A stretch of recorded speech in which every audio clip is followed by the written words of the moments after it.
Hello दोस्तों, आप सभी का स्वागत है करंट अफेयर के आज के सेशन में। और आज है 29 मई दोस्तों। तो चलिए शुरू करते हैं हम लोग 29 मई का करंट अफेयर एमसीक्यू। जो पहला क्वेश्चन है, प्रसिद्ध उर्दू शायर और कवि बशीर बद्र जिनका हाल ही में निधन हो गया को किस वर्ष उनकी कविता संग्रह आज के लिए साहित्य अकादमी पुरस्कार से सम्मानित किया गया था। दोस्तों इनकी जो कविता संग्रह थी आज, उसके लिए दोस्तों इन्हें साहित्य अकादमी अवार्ड दिया गया था 1999 में। याद रखिएगा, 1999 में साहित्य अकादमी अवार्ड दिया गया था आज के लिए। बशीर बद्र उर्दू के फेमस शायर हैं। 28 मई को उनका निधन हो गया। इनकी जो शिक्षा दीक्षा है अलीगढ़ मुस्लिम विश्वविद्यालय। इनका जन्म यूपी में हुआ था, अयोध्या। और इसके बाद दोस्तों इनकी खास विशेषता थी कि जो इनकी शायरी थी वो बहुत ही हल्के ज़बान में, हल्के शब्दों में प्रयोग की जाती थी। आम भाषा जो उर्दू थी सबको समझ में आती थी। इस तरह की इनकी शायरी की विशिष्ट शैली थी। इनके जो फेमस कुछ ऐतिहासिक शेर हैं, जैसे हम भी दरिया हैं, हमें अपना हुनर मालूम है, जिस तरह भी चल पड़ेंगे रास्ता हो जाएगा, लोग टूट जाते हैं घर बनाने में, तुम तरस नहीं खाते बस्तियाँ जलाने में। ये सब उनकी फेमस शायरी है। एक उनकी शायरी है, उजाले अपनी यादों के हमारे साथ रहने दो, न जाने किस गली में ज़िंदगी की शाम हो जाए। दोस्तों ये गंगा जमुना सरस्वती पिक्चर में भी ये शायरी का इस्तेमाल किया गया है गाने में। उर्दू के बारे में थोड़ा जान लेते हैं दोस्तों। उर्दू भारतीय संविधान की 8वीं जो अनुसूची है उसमें 22 आधिकारिक भाषाओं में से एक है। याद रखिएगा, 8वीं अनुसूची में जो हमारा संविधान का 8वां अनुसूची है उसमें 22 आधिकारिक भाषाएं हैं। क्लासिकल लैंग्वेज में दोस्तों उर्दू को शामिल नहीं किया गया है। जो 11 क्लासिकल भाषाएं हैं उसमें उर्दू शामिल नहीं है। भारत में उर्दू भाषा के जो विकास और संवर्धन के लिए राष्ट्रीय उर्दू भाषा विकास परिषद एक संस्थान के रूप में कार्य करती है। अगला है दोस्तों, उल्लास पहल के तहत सिक्किम भारत का कौन सा पूर्णतः साक्षर राज्य बना है। तो ये दोस्तों 5वां बन गया है। सबसे पहला राज्य था मिजोरम। इसके बाद दोस्तों मिजोरम के बाद गोवा, केरला, हिमाचल प्रदेश, ये सब राज्य उल्लास पहल के तहत जो है साक्षर राज्य बन चुके हैं। उल्लास पहल दोस्तों ये जो नेशनल एजुकेशन पॉलिसी है उसके माध्यम से ये पहल शुरू की गई है, जिसमें 100% जो साक्षरता दर हासिल करने की कोशिश की जा रही है। अगला क्वेश्चन है, हाल ही में किस नेता ने कर्नाटक के मुख्यमंत्री पद से इस्तीफा दिया है। तो वहाँ के जो मुख्यमंत्री थे सिद्धारमैया, उन्होंने अपने पद से इस्तीफा दे दिया है सिद्धारमैया ने। और संभावना बताई जा रही है कि दोस्तों उनके उत्तराधिकारी के रूप में शायद डी.के. शिव कुमार बन सकते हैं। अभी तो ये पूरी तरह से न्यूज़ कंफर्म नहीं है। कर्नाटक का थोड़ा दोस्तों देख लेते हैं ज्योग्राफी इसका। कर्नाटक दोस्तों ये दक्कन पठार प्रदेश का क्षेत्र में आता है, दक्षिणी क्षेत्र में। मुख्य रूप से दोस्तों कर्नाटक में जो है ये धारवाड़ रीजन, धारवाड़ बेल्ट में धारवाड़ पठार का क्षेत्र है। इसलिए यहाँ पे लौह यस्क और मेटालिक जो मिनरल्स हैं ज़्यादा मात्रा में पाए जाते हैं। कुछ इसकी दोस्तों जो प्रमुख फिजिकल देख लेते हैं, पहाड़ियाँ, बालाघाट रेंज, इसके बाद lower Bhim valley, Shahpur hills, ये सब तो पूछेगा नहीं कि बादामी हिल्स पूछ सकता है, बादामी हिल्स। और दोस्तों इसकी प्रमुख जो नदियाँ हैं, कृष्णा नदी है इसकी जो प्रमुख नदी है, और लाल बहादुर शास्त्री रिजर्वायर और अलमाटी डैम, दोनों देखिए अलमाटी डैम है, कृष्णा नदी पर स्थित है ये डैम। और भी दोस्तों कावेरी नदी भी कर्नाटक से निकलती है, Kaveri river, upper valley of Kaveri, ये कावेरी नदी। इसके बाद दोस्तों जो कृष्णा नदी की सहायक नदियाँ हैं, ये तुंगभद्रा है। तुंगभद्रा जाके कृष्णा नदी की सहायक नदी है, ये तेलंगाना में जाके मिल जाती है। और भी नदियाँ हैं, मालप्रभा और एक घाट प्रभा, ये घाट प्रभा। तो नदियों को थोड़ा देख लीजिएगा। देखते हैं तटीय मैदान, ये अरब सागर से सटा हुआ सबसे तटीय मैदान है कर्नाटक में। मलनाड, ये पश्चिमी घाट का पहाड़ी और वन आच्छादित क्षेत्र है, मलनाड क्षेत्र कहा जाता है, जो कॉफ़ी बागानों के लिए फेमस है। दोस्तों कर्नाटक मुख्य रूप से जो दक्कन पठार है, तो दक्कन पठार में काली मिट्टी की प्रधानता है, तो इसके कारण से यहाँ की कॉफ़ी और कहवा कपास की खेती के लिए फेमस है। मैदान में दोस्तों पश्चिमी घाट के पूर्वी क्षेत्र में पठारी क्षेत्र है, जिसे उत्तरी मैदान काली मिट्टी और दक्षिणी मैदान लाल मिट्टी में विभाजित किया गया है।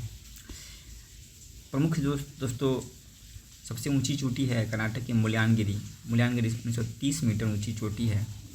बाबा बुदन की पहाड़ियों का हिस्सा है ये बाबा बुदन की पहाड़ी दोस्तों कॉफ़ी के लिए, कहवा की खेती के लिए बहुत फेमस है। कृष्णा और कावेरी दो प्रमुख नदियाँ हैं। कृष्णराज सागर जो बांध है कृष्णा नदी पे है। जोग जलप्रपात शरावती नदी पे कर्नाटक में ही भारत के सबसे ऊंचा जलप्रपात में से एक है यह। जो राष्ट्रीय उद्यान इसका प्रमुख यहाँ से बहुत ज़्यादा पूछा जाता है। जो बांदीपुर राष्ट्रीय उद्यान है, नागरहोल राष्ट्रीय उद्यान, बनेरघट्टा राष्ट्रीय उद्यान, ये सब कर्नाटक में है। इसके बाद दांदेली वन्यजीव अभयारण्य, भद्रा वन्यजीव अभयारण्य, BRT tiger reserve, Biligiri Rangaswamy मंदिर वन्यजीव अभयारण्य, अंशी राष्ट्रीय उद्यान, ये सब याद रखिएगा दोस्तों। अंशी ये सब नया है, BRT ये सब पूछने का ज़्यादा चांस है। ये तो पूछ चुका है। बांदीपुर, नागरहोल, बनेरघट्टा ये तो कितनी बार पूछा है पता नहीं। दोस्तों कुद्रेमुख राष्ट्रीय उद्यान, खनिज संसाधन में दोस्तों लौह अयस्क, ये धारवाड़ क्षेत्र का रीजन है, तो ये लौह अयस्क आयरन जो दक्षिणी पश्चिमी जो मिनरल्स बेल्ट है उसमें कर्नाटक आता है। तो दोस्तों ये इसमें बल्लारी लौह अयस्क में चिकमंगलूर के केमानगुंडी, कुद्रेमुख खदान, ये सब मैग्नेटाइट और हेमाटाइट लौह अयस्क के लिए फेमस है। सोना भी कर्नाटक में मिलता है। कोलार गोल्डफील्ड्स से पिक्चर भी बनी थी KGF। रायचूर की हट्टी सोने की खान, ये याद रखिएगा, हट्टी ये सोने की खान के लिए फेमस है। और कोलार कर्नाटक का Kolar region, Kolar goldfields KGF picture. इसके बाद कला संस्कृति में देख लेते हैं। यक्षगान है, मैसूर दशहरा है, प्रमुख GI टैग में Mysore silk, Coorg arabica coffee बहुत फेमस है। मैसूर सैंडलवुड ऑयल, मैसूर दोस्तों वहाँ पर चंदन का जो वृक्ष है ज़्यादा पाए जाते हैं। मैसूर सैंडलवुड ऑयल के लिए GI टैग मिला हुआ है। अगला क्वेश्चन दोस्तों, केंद्रीय मंत्री ज्योतिरादित्य सिंधिया ने त्रिपुरा के GI टैग प्राप्त क्वीन पाइन एप्पल को वैश्विक ब्रांड बनाने के लिए कितने करोड़ रुपए की मिशन परियोजना शुरू की है। दोस्तों जो त्रिपुरा की GI टैग प्राप्त क्वीन पाइन एप्पल है उसको ग्लोबल ब्रांड के तौर पे पेश करने के लिए एक मिशन परियोजना शुरू की गई है 236 करोड़ रुपए की। क्वीन पाइन एप्पल, ये त्रिपुरा ये रहा। ये क्वेश्चन पूछा है दोस्तों, कौन सा ऐसा नॉर्थ ईस्ट का स्टेट है जो तीनों ओर से जो बांग्लादेश से घिरा हुआ है। इधर भी बांग्लादेश, इधर भी बांग्लादेश, तीनों तरफ से बांग्लादेश से घिरा हुआ है। त्रिपुरा का भूगोल के बारे में देखते हैं दोस्तों। त्रिपुरा 3 तरफ से उत्तर, दक्षिण और पश्चिम बांग्लादेश से घिरा हुआ है। ये पूर्व में असम और मिजोरम से जुड़ता है। भौगोलिक संरचना में यहाँ उत्तर दक्षिण की ओर फैली 5 प्रमुख समानांतर पहाड़ियाँ हैं। जम्पुई, सखान, लोंगतराई, ये सब याद करने की नहीं पूछेगा। पर्वत और नदियों में बैतल सिंह 930 मीटर की ऊंचाई जम्पुई हिल्स में त्रिपुरा की सबसे ऊंची चोटी है, भी नहीं पूछ सकता है। हावड़ा फेनी, ये बहुत इंपॉर्टेंट दोस्तों। यहाँ पे हावड़ा नदी राजधानी अगरतला की जीवन रेखा है। और फेनी नदी जो त्रिपुरा और बांग्लादेश के बीच सीमा बनाती है, ये यहाँ पे है। त्रिपुरा और बांग्लादेश के बीच जो सीमा बनाती है यहीं पे फेनी नदी बहती है। ये बहुत इंपॉर्टेंट है फेनी नदी। और इसी नदी पर त्रिपुरा और बांग्लादेश के बीच एक जो पुल बनाया गया है जोड़ने वाला, उसे मैत्री सेतु पुल कहा गया है। और देखते हैं दोस्तों इकोलॉजी और वाइल्ड लाइफ में क्लाउडेड लेपर्ड राष्ट्रीय उद्यान, ये त्रिपुरा में है। राजबारी बाइसन राष्ट्रीय उद्यान, राजबारी बाइसन बहुत फेमस है। राजबारी बाइसन उद्यान कृष्णा वन्यजीव अभयारण्य में स्थित है। त्रिपुरा का राज्य पशु है फैरे का लंगूर। कला संस्कृति में ये ज़्यादा इंपॉर्टेंट है। खर्ची पूजा, ये त्रिपुरा की जो प्रसिद्ध पारंपरिक उत्सव होता है वो है। होजागिरी नृत्य, ये भी त्रिपुरा के प्रमुख फेमस जो है लोक नृत्य है। उज्जैन पैलेस, ये टूरिज्म पैलेस है दोस्तों। GI टैग में त्रिपुरा क्वीन पाइन एप्पल जो शुरू किया गया है। रीसा, त्रिपुरा का पारंपरिक हाथ से बुना हुआ कपड़ा। त्रिपुरा मटका सिल्क त्रिपुरा का GI टैग प्राप्त है। अगला क्वेश्चन दोस्तों, अंतर्राष्ट्रीय योग दिवस 2026 के लिए भारत सरकार द्वारा किस शहर को मुख्य मेजबान शहर घोषित किया गया है। बहुत इंपॉर्टेंट है। कोलकाता को 21 जून दोस्तों 21 जून को मनाया जाएगा। 21 जून तो इसको मेजबान शहर, कोलकाता को मेजबान शहर घोषित किया गया है। और जो थीम रखा गया है 21 जून को अंतर्राष्ट्रीय योग दिवस का थीम होगा स्वस्थ वृद्धावस्था के लिए योग।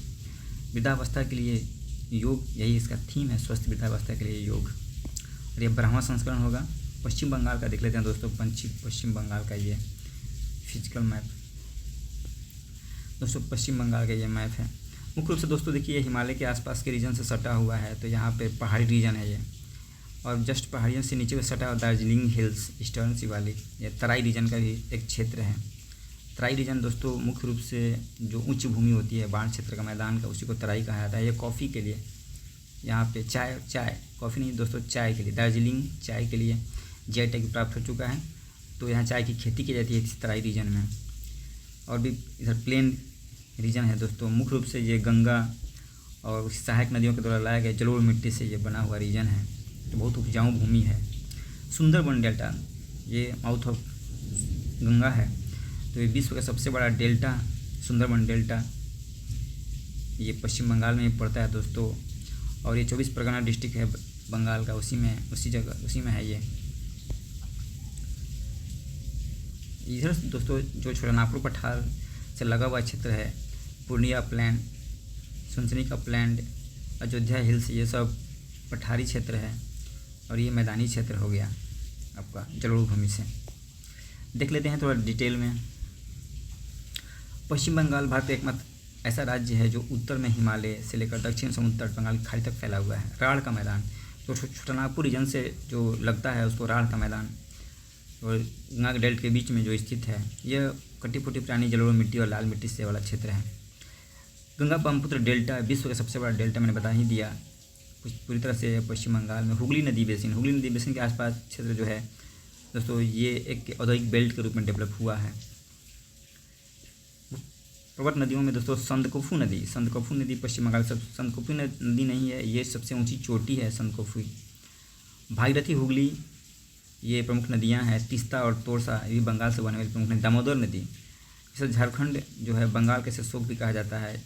झारखंड से निकलकर दोस्तों ये बंगाल की तरफ बहती है और बंगाल की खाड़ी में गिर जाती है। राष्ट्रीय उद्यान, प्रमुख जो नेशनल पार्क है, ये बहुत बार पूछा जाता है बंगाल से, जैसे Gorumara national park, Jaldapara national park, Neora valley, Buxa tiger reserve Bengal में, सुंदरबन नेशनल पार्क, ये सब प्रमुख फेमस नेशनल पार्क हैं, वाइल्ड लाइफ सेंचुरी। सिंगालीला राष्ट्रीय उद्यान। खनिज संसाधन में दोस्तों बंगाल मुख्य रूप से जो कोयला है, गोंडवाना कोयला लैंड क्षेत्र उसमें पड़ता है ये। तो यहाँ पे कोयला रानीगंज कोलफील्ड से कोयला निकला जाता है। अग्नि सिंह मिट्टी यानी फायर क्ले मिट्टी यहाँ बर्धमान और पुरुलिया डिस्ट्रिक्ट से बड़े भंडार इसमें मिलते हैं। कला संस्कृति में दोस्तों जीआई टैग में देखते हैं दुर्गा पूजा, बंगाल का बहुत बड़ा फेस्टिवल होता है, दुर्गा पूजा फेमस है। और गोंडिया नृत्य, संथाली नृत्य, गोंडिया नृत्य, ये सब छऊ नृत्य सब बंगाल में भी फेमस है। प्रमुख जीआई टैग में दार्जिलिंग चाय, भारत का सबसे पहला जीआई टैग प्राप्त इसी को हुआ था 2004 में, जीआई टैग दार्जिलिंग चाय को। इसके बाद है नक्शी कंथा, पश्चिम बंगाल की ये हस्तशिल्प कढ़ाई है, हस्तशिल्प कढ़ाई। तुलाई पंजी और गोविंद भोग चावल और तुलाई पंजी, ये वहाँ के चावल हैं, सुगंधित चावल होते हैं। अगला क्वेश्चन है दोस्तों, संयुक्त राष्ट्र ने मई 2026 में जारी अपने वार्षिक रिपोर्ट में इतिहास में पहली बार किस देश के सशस्त्र बलों और जेल सेवा को संघर्ष संबंधी यौन हिंसा की ब्लैकलिस्ट में शामिल किया है? दोस्तों ये इजराइल को ब्लैकलिस्ट किया गया है। जो यूएन के द्वारा अपनी रिपोर्ट जारी की गई है उसमें उसके सशस्त्र बलों और जेल सेवा के संघर्ष संबंधी यौन हिंसा के में शामिल ब्लैकलिस्ट किया गया है। अगला है दोस्तों, भारत की पहली सौर ऊर्जा परियोजना जिसका पूर्ण संचालन महिला स्वयं सहायता समूह द्वारा किया जा रहा है का उद्घाटन 27 मई 2026 को तेलंगाना के किस स्थान पर किया गया? तो ये दोस्तों सौर ऊर्जा परियोजना है जिसका पूर्ण संचालन महिला स्वयं सहायता, जो सेल्फ हेल्प ग्रुप है महिलाओं का, उसके माध्यम से किया गया है। और तेलंगाना के वेंकटपुरम में किया जा रहा है दोस्तों, वेंकटपुरम तेलंगाना स्टेट। कभी कभी कोई भी स्टेट होता है दोस्तों, उसको इंडिया के मैप पे देखना जरूरी हो जाता है, तो दिमाग में उसका लोकेशन पड़ा रहता है।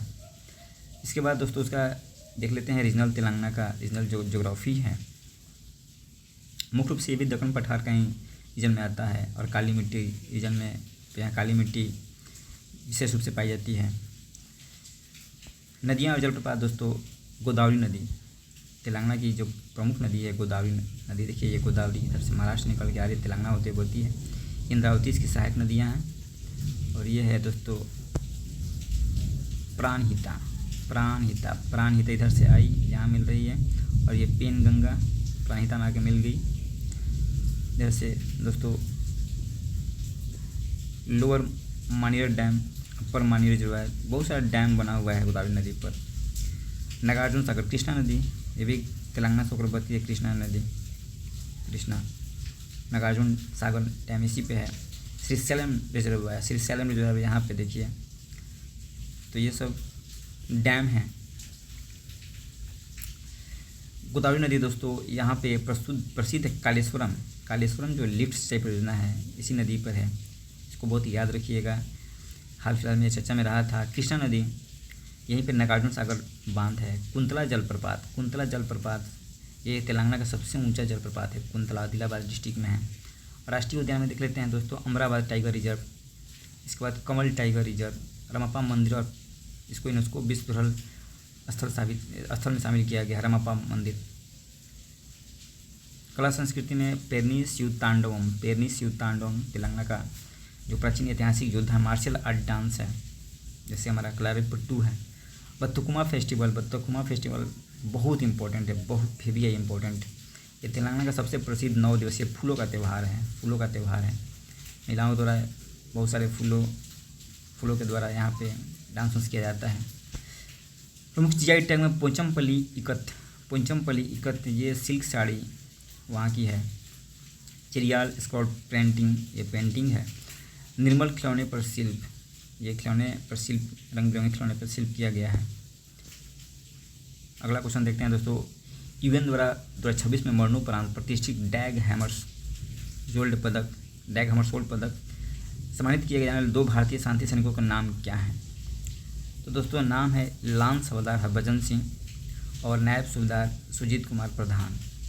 इनको मरणोपरांत दोस्तों डैग हैमरशोल्ड पदक से सम्मानित किया गया है। यह संयुक्त राष्ट्र जो अंतर्राष्ट्रीय शांति स्थापना मिशन में पीस कीपिंग मिशन होते हैं, उसमें जो भी व्यक्ति, जो भी सैनिक अपना प्राण की आहुति दे देते हैं, उनके लिए ये मरणोपरांत डैग हैमरशोल्ड पदक दिया जाता है सम्मान में। यही दिया गया है 2 भारतीयों को। क्योंकि एग्जाम में दोस्तों पूछ लेता है महासचिव का नाम, और यूपीएससी में पूछा भी था कि जो महासचिव है यूएन के, उनको क्रमवार सजाना था। तो जो पहला महासचिव हैं रिग वेली, ये नार्वे के, तो देश का नाम ही पूछ लेता है। इसके बाद डैग हैमरशोल्ड स्वीडन के, यूथांड म्यांमार, कुर्ट वाल्डहाइम ऑस्ट्रिया के, जे पेरियर डी कुल्यार ये पेरू के, बुतरस घाली मिस्र के, कोफी अन्नान घाना के, बान की मून दक्षिण कोरिया, और एंटोनियो गुटेरेस बहुत दिनों से हैं, 2017 से हैं, पुर्तगाल के रहने वाले हैं। तो ये यूएन के महासचिव हैं।